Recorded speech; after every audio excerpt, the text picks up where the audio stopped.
তীব্র শীতের মধ্যে দেশে হঠাৎ করে ছড়িয়ে পড়েছে প্রাণঘাতী এক ভাইরাস। এই ভাইরাসে আক্রান্ত হলে বাঁচার সম্ভাবনা প্রায় নেই বলেই চলে।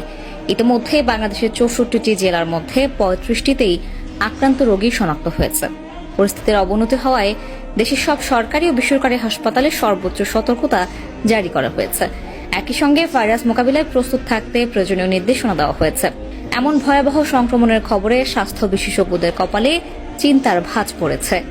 এমনকি 2025 সালে দেশে নিপা ভাইরাসে আক্রান্ত হয়েছিলেন 4 জন, যাদের কেউই বেঁচে ফিরতে পারেননি। বাংলাদেশের গবেষণা প্রতিষ্ঠান IDCR জানিয়েছে, এই ভাইরাসটি যদি মহামারী আকারে ছড়িয়ে পড়ে তবে মানুষের জন্য পরিস্থিতি হবে অত্যন্ত ভয়াবহ এবং টিকে থাকা কঠিন হয়ে পড়বে। এই ভাইরাস মূলত আমাদের কিছু অসচেতন আচরণ ও ভুলের কারণে শরীরে ছড়িয়ে পড়ে। তাই নিজের ও পরিবারের নিরাপত্তার জন্য ভিডিওটি সম্পূর্ণ দেখা জরুরি এবং সচেতনতা ছড়াতে শেয়ার করুন। বর্তমানে নিপা ভাইরাস সংক্রমণের ঝুঁকিতে থাকা দেশগুলোর মধ্যে বাংলাদেশ অন্যতম। সর্বশেষ একজন রাজশাহী মেডিকেল কলেজ হাসপাতালে চিকিৎসাধীন অবস্থায় মারা যান। রোগতত্ত্ব, রোগ নিয়ন্ত্রণ ও গবেষণা প্রতিষ্ঠান IEDCR জানায়, 2024 সালে দেশের নিপা ভাইরাসে মোট 6 জনের মৃত্যু হয়। ওই বছর ভাইরাসটিতে আক্রান্ত হন 6 জন।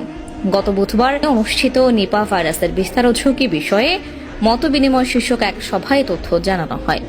সভায় IEDCR এর বৈজ্ঞানিক কর্মকর্তা শারমিন সুলতানা বলেন, প্রতি বছর শীতকালে বাংলাদেশে নিপা ভাইরাসের প্রকোপ দেখা যায়। এটি একটি অত্যন্ত মারাত্মক রোগ সৃষ্টিকারী ভাইরাস। নিপা ভাইরাসে আক্রান্ত প্রায় 72% রোগীর মৃত্যু ঘটে। দেশে সাধারণত শীতকালে কাঁচা খেজুরের রস পান করার মাধ্যমে মানুষ এই ভাইরাসে আক্রান্ত হয়। এছাড়া প্রায় 28% ক্ষেত্রে একজন থেকে অন্যজনের মধ্যে সংক্রমণ ছড়িয়ে পড়ে। তিনি আরো বলেন, নিপা ভাইরাসের জন্য এখনো কার্যকর কোনো চিকিৎসা বা টিকা আবিষ্কৃত হয়নি, যা পরিস্থিতিকে আরো জটিল করে তুলছে। এছাড়াও নিপা ভাইরাস জরিপ সমন্বয়কারী ডাক্তার সৈয়দ মঈনুদ্দিন সাত্তার বলেন, দেশের 64 জেলার মধ্যে 35 জেলায় নিপা ভাইরাসের সংক্রমণ শনাক্ত হয়েছে। আক্রান্ত জেলার মধ্যে ফরিদপুর, রাজবাড়ী, নওগাঁ ও লালমনিরহাটে সংক্রমণ ও মৃত্যু হার তুলনামূলকভাবে বেশি। তিনি জানান, ঝুঁকিপূর্ণ জেলাগুলোতে নজরদারি জোরদার করা হয়েছে। সংশ্লিষ্ট হাসপাতালগুলোকে প্রস্তুত থাকতে নির্দেশনা দেওয়া হয়েছে। সভায় নিপা ভাইরাসের সংক্রমণ প্রতিরোধে জনসচেতনতার উপর গুরুত্ব আরোপ করা হয়। এ সময় বক্তারা বলেন, এক্ষেত্রে গণমাধ্যমের ভূমিকা অত্যন্ত গুরুত্বপূর্ণ। কাঁচা খেজুরের রস পান না করা এবং স্বাস্থ্যবিধি মেনে চলার বিষয়ে জনমত গঠনের লক্ষ্যে প্রতি বছরের মতো এবারও এই মতবিনিময় সভার আয়োজন করা হয়েছে।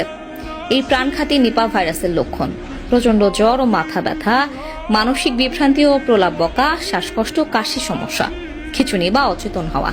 এই ভাইরাস অত্যন্ত প্রাণঘাতী এবং সংক্রমিত হলে দ্রুত চিকিৎসা নেওয়া জরুরি।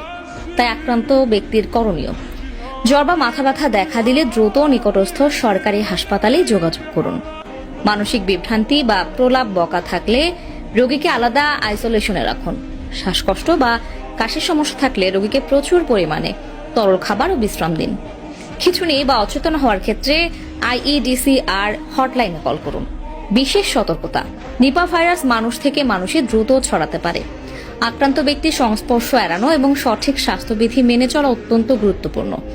সতর্ক থাকুন, স্বাস্থ্যবিধি মেনে চলুন এবং যে কোনো অসুবিধা দেখা দিলে অবিলম্বে চিকিৎসা নিন।